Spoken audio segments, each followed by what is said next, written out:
एक सत्संग के दौरान पूज्य स्वामी राम सुखदास जी कहते हैं, जिसको साधक करना चाहता है वह स्वतः ही हो रहा है। जैसे वह संसार की निवृत्ति करना चाहता है तो संसार की सहज निवृत्ति निरंतर हो रही है, और वह परमात्मा को प्राप्त करना चाहता है तो परमात्मा स्वतः प्राप्त हैं। एक विभाग शरीर तथा संसार का है और एक विभाग जीवात्मा तथा परमात्मा का है। प्रकृति की सहज निवृत्ति है और तत्व की स्वतः प्राप्ति है।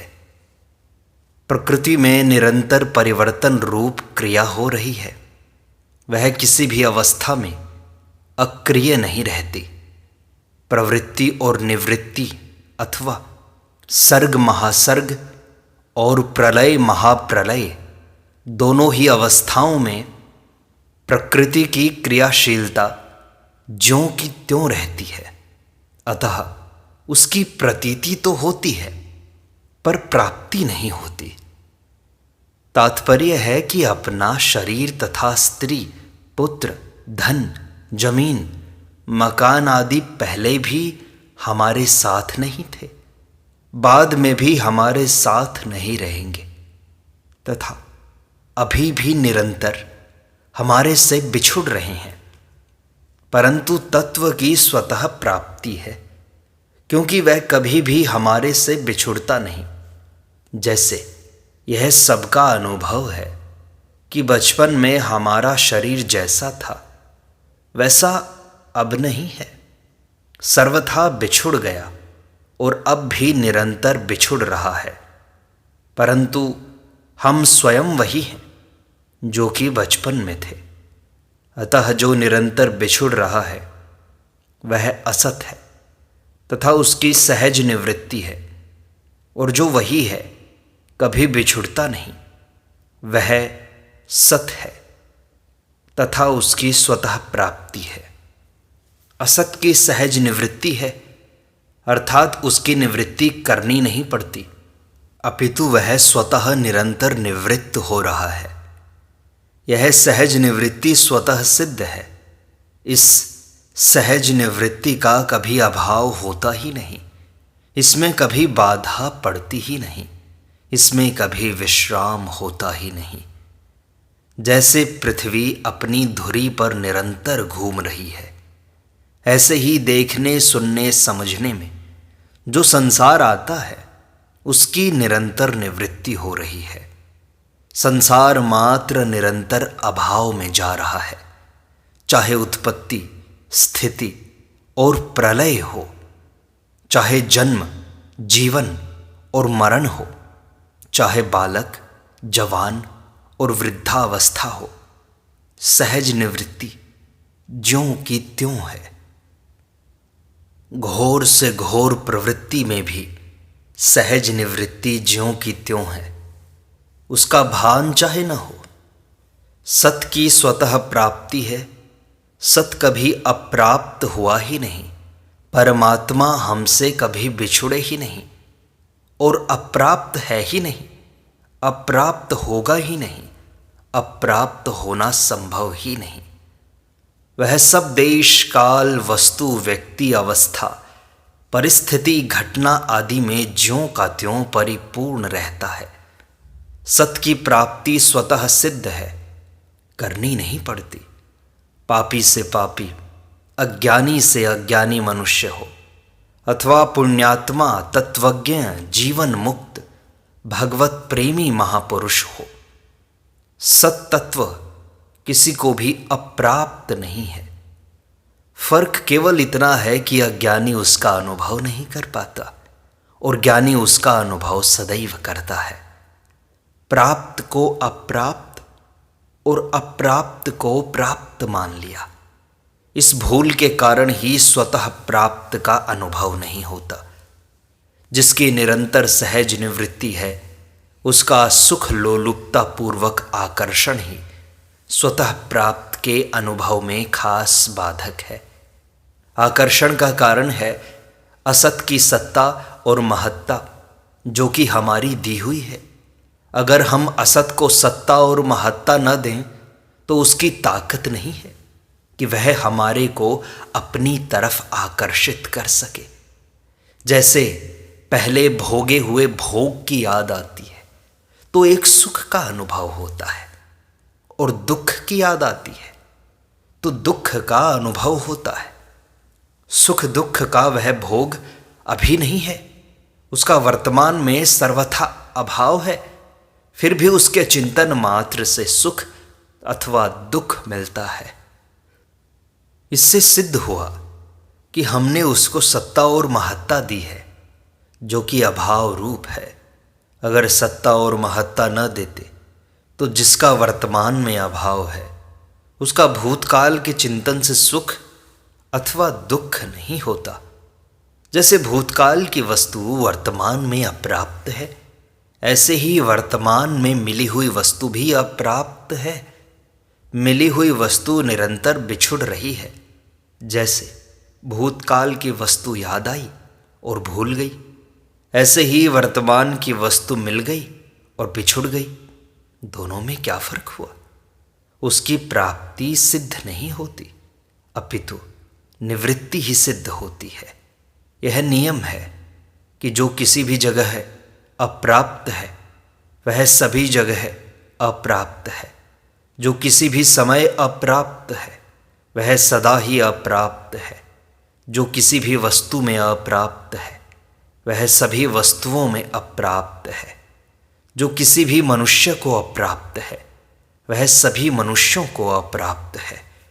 जो किसी भी अवस्था में अप्राप्त है वह सभी अवस्थाओं में अप्राप्त है। जो किसी भी परिस्थिति में अप्राप्त है वह सभी परिस्थितियों में अप्राप्त है।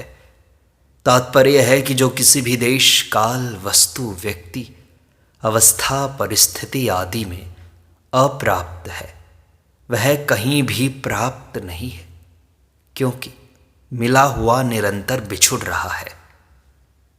अतः वास्तव में संसार कभी प्राप्त हुआ नहीं, है नहीं, होगा नहीं, प्राप्त होना संभव ही नहीं।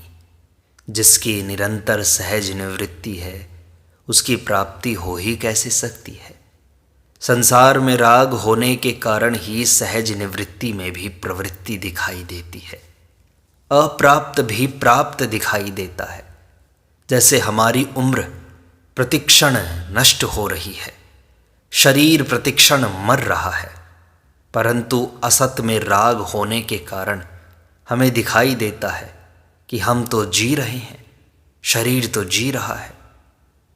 असत के राग के कारण ही यह कहना पड़ता है कि सहज निवृत्ति निरंतर हो रही है। वास्तव में तो संसार सहज निवृत्त, स्वतः निवृत्त, नित्य निवृत्त ही है। जो निवृत्त है वह असत है और वह कभी प्राप्त नहीं होता। जो प्राप्त है वह सत है और वह कभी निवृत्त नहीं होता। निवृत्त का नित्य वियोग है और प्राप्त का नित्य योग है। असत का केवल अभाव ही अभाव है और इस अभाव का कभी नाश नहीं होता। सत का केवल भाव ही भाव है और इस भाव का कभी अभाव नहीं होता। असत असत ही है और सत सत ही है। असत है ही नहीं और सत नित्य है। तत्वज्ञ महापुरुषों ने सत और असत दोनों ही तत्वों को देखा है। तात्पर्य है कि सत का तत्व भी सत है और असत का तत्व भी सत है, अर्थात दोनों का तत्व सत्ता मात्र परमात्मा ही है। असत को सत्ता देने से ही निवृत्त और प्राप्त ये दो संज्ञाएं दी गई हैं। यदि असत को सत्ता न दें तो न निवृत्त है न प्राप्त है, प्रत्युत सत्ता मात्र ज्यों की त्यों है। दूसरे शब्दों में जब तक असत की सत्ता है तब तक विवेक है। असत की सत्ता मिटने पर विवेक ही तत्व ज्ञान में परिणत हो जाता है, क्योंकि जब असत की सत्ता है ही नहीं तो फिर सत ही शेष रहेगा। इसी को गीता ने वासुदेवः सर्वम कहा है। जैसा है वैसा जान लेने का नाम ज्ञान है, है और तरह का, जाने और तरह से, इसका नाम अज्ञान है। जैसे संसार की नित्य निवृत्ति सहज हो रही है, ऐसा जानना ज्ञान है, और संसार प्राप्त है, ऐसा जानना अज्ञान है। परमात्मा तत्व स्वतः से प्राप्त है, ऐसा जानना ज्ञान है, और परमात्मा वाले तत्व को हम अप्राप्त मानते हैं, ऐसा जानना अज्ञान है। अतः साधक के लिए खास बात यह है कि वह संसार की निरंतर सहज निवृत्ति हो रही है और तत्व सभी को स्वतः प्राप्त है। इस ज्ञान को, इस विवेक को महत्व दे। महत्व देने से यह ज्ञान ही तत्व ज्ञान तक पहुंच जाएगा और अज्ञान सर्वथा मिट जाएगा। एक साधक ने फिर स्वामी जी से पूछा, संसार की निरंतर सहज निवृत्ति हो रही है, यह तो प्रत्यक्ष दिखाई देता है, पर तत्व स्वतः प्राप्त है, यह कैसे दिखे? स्वामी जी ने कहा, जिस ज्ञान के अंतर्गत सहज निवृत्ति दिखाई देती है, वह ज्ञान निरंतर स्वतः प्राप्त है। कारण कि निरंतर मिटने वाले को मिटने वाला नहीं देख सकता, अपितु रहने वाला ही देख सकता है। जाने वाले का अनुभव जाने वाले को नहीं हो सकता, अपितु रहने वाले को ही हो सकता है। विनाशी का अनुभव विनाशी को नहीं हो सकता, अपितु अविनाशी को ही हो सकता है।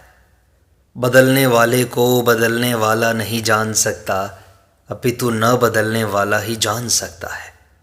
सीमित का ज्ञान सीमित को नहीं हो सकता, अपितु असीम को ही हो सकता है। जानने वाले का विभाग अलग है और जानने में आने वाले का विभाग अलग है। जानने वाला सत है और जानने में आने वाला असत है।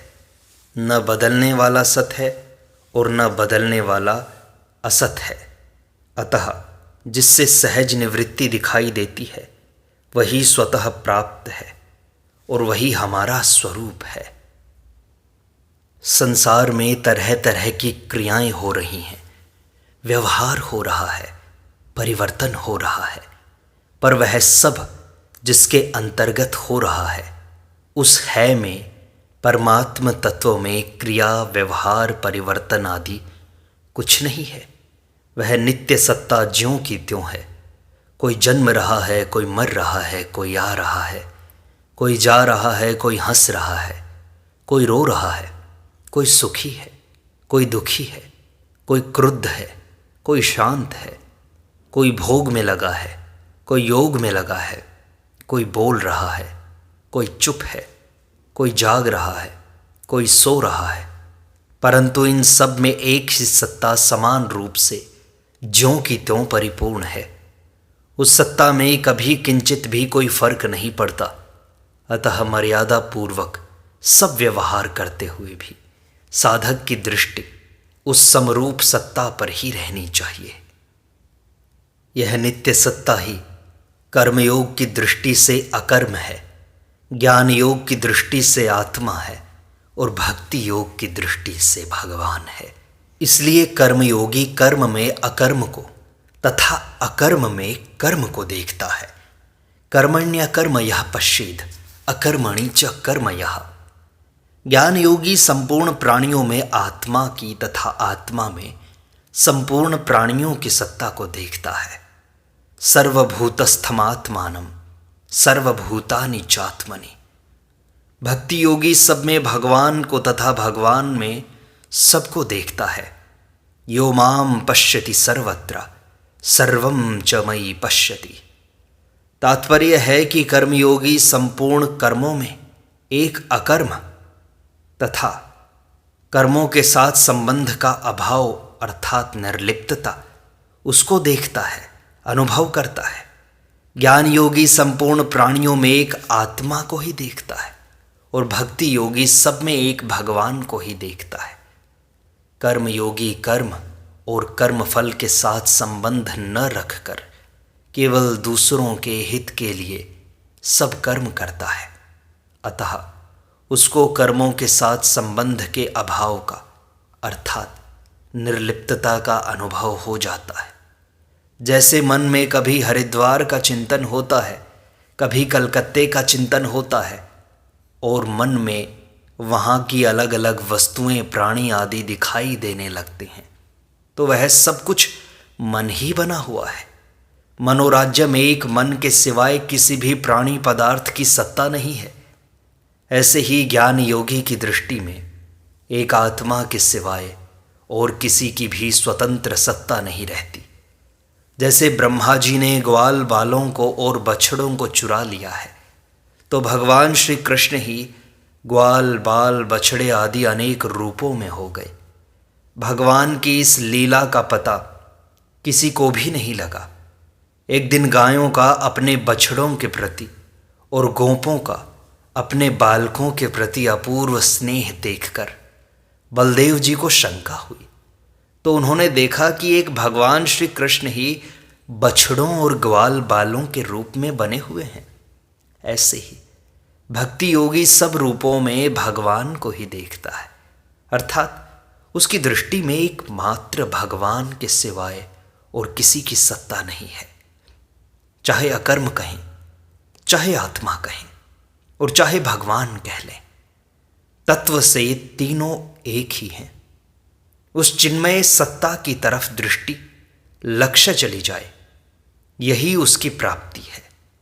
फिर भी कोई दोष विकार दिखाई दे तो साधक को घबराना नहीं चाहिए। जैसे सांप को देखकर हम डर गए, पर उसी समय पता लगा कि ये तो रस्सी है। रस्सी का पता लगने पर भी कुछ देर तक भय का असर रहता है, हाथों में कंपकंपी रहती है, हृदय धड़कता रहता है, परंतु यह कंपकंपी धड़कन अपने आप शांत हो जाती है। ऐसे ही साधक की दृष्टि एक परमात्म तत्व पर ही रहे तो सब विकार अपने आप शांत हो जाएंगे। वह है इतना ठोस है कि उसमें कोई दूसरी चीज प्रवेश नहीं कर सकती। उसमें किसी शंका आदि के लिए स्थान ही नहीं है। जब हमारी दृष्टि वहाँ नहीं थी, तब भी वह है ज्यों का त्यों परिपूर्ण था, और अब जहाँ दृष्टि जाने पर भी वह ज्यों का त्यों परिपूर्ण है। दौड़ सके तो दौड़ ले, जब लगी तेरी दौड़, दौड़ थक्या धोखा मिटा, वस्तु ठोड़ की ठोड़। इसी बात को अर्जुन ने कहा है, नष्टो मोहः स्मृतिर्लब्धा। मेरा मोह नष्ट हो गया है तथा स्मृति की प्राप्ति हो गई है। भूल मिटने का नाम स्मृति है। भूल जाने हुए की ही होती है और जानने के अंतर्गत ही प्रकाशित होती है। जिसकी सत्ता विद्यमान नहीं है उसको विद्यमान मान लिया है, यही भूल है। भूल को भूल रूप से जानते हुए ही भूल मिट जाती है और स्मृति प्राप्त हो जाती है। इस स्मृति की फिर कभी विस्मृति नहीं होती। यज्ञात्वा न पुनर्मोहम एवं यास्यसि पांडव। कारण कि स्मृति अर्थात बोध एक ही बार होता है और सदा के लिए होता है। तात्पर्य है कि बोध की आवृत्ति नहीं होती। बोध एक बार अनुभव में, दृष्टि में आ गया तो सदा के लिए ही आ गया। वास्तव में बोध का अभाव विद्यमान है ही नहीं, अर्थात बोध स्वतः प्राप्त है और उसको जानने वाला अन्य कोई नहीं है। जब तक बोध को जानने वाला अन्य कोई है, तब तक वास्तव में बोध हुआ ही नहीं। स्वयं बोध स्वरूप है और उसको जानने वाला भी स्वयं ही है। जैसा कि अर्जुन ने भगवान के लिए कहा, स्वयमेव आत्मना आत्मानम वेत्थ त्वं पुरुषोत्तम। हे पुरुषोत्तम, आप स्वयं ही अपने आप से अपने आप को जानते हैं। एक साधक ने प्रश्न किया, महाराज जी स्वतः बोध कैसे प्राप्त हो? स्वामी जी ने कहा, यह प्रत्यक्ष अनुभव की बात है कि नाशवान हमारे जानने में आता है और हम उसको जानने वाले हैं।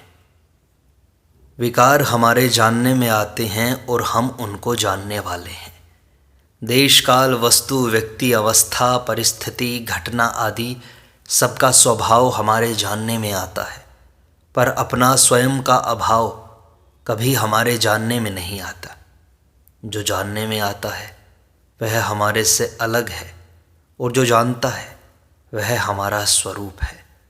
जो जानने में आता है वह असत है तथा उसकी सत्ता विद्यमान नहीं है, और जो जानने वाला है वह सत है तथा उसका अभाव नहीं है कभी भी। अतः जानने में आने वाला और जानने वाला दोनों का विभाग बिल्कुल अलग अलग है। यह वास्तविक बात हमारे जानने में आ गई, अनुभव में आ गई, दृष्टि में आ गई, तो फिर इसमें क्या अभ्यास है? हम एक नदी को देख रहे हैं और किसी जानकार आदमी ने बताया कि यह गंगा जी है, तो अब इसमें क्या अभ्यास करना पड़ेगा? यह गंगा जी है, यह ज्ञान एक ही बार होगा, बार बार नहीं होगा और सदा के लिए होगा। कारण कि कच्ची बात कभी सच्ची नहीं हो सकती और सच्ची बात कभी कच्ची नहीं हो सकती। सच्ची बात को स्वीकार करने में क्या परिश्रम है? अभ्यास तो दृढ़ अदृढ़ होता है, पर सच्ची बात की स्वीकृति कभी अदृढ़ होती ही नहीं। तात्पर्य यह हुआ कि बोध तो स्वतः प्राप्त है, पर हमारे पुराने संस्कार, पुरानी मान्यताएं उसमें बाधक हो रही हैं, जो कि असत रूप हैं और सत्ता रूप से मानी हुई हैं। जैसे सब काम धीरे धीरे समय पाकर होते हैं, फिर बोध तत्काल कैसे हो जाएगा? अनादिकाल का ज्ञान इतनी जल्दी कैसे मिट जाएगा? इत्यादि इत्यादि। यह सब हमारा वहम है। एक गुफा में लाखों वर्षों से अंधेरा हो और उसमें दीपक जला दिया जाए, तो क्या अंधेरा दूर होने में भी लाखों वर्ष लग जाएंगे? नहीं, वो अंधेरा तो एक क्षण में मिट जाएगा। ऐसे ही आत्म तत्व का प्रकाश एक क्षण में हो जाता है और जन्मों जन्म के दुख, जन्मों जन्म के पाप जन्म जन्मांतर कट जाते हैं। इस प्रकार यह सत्संग यहीं संपूर्णता को प्राप्त होता है। शेष अगले अंक में।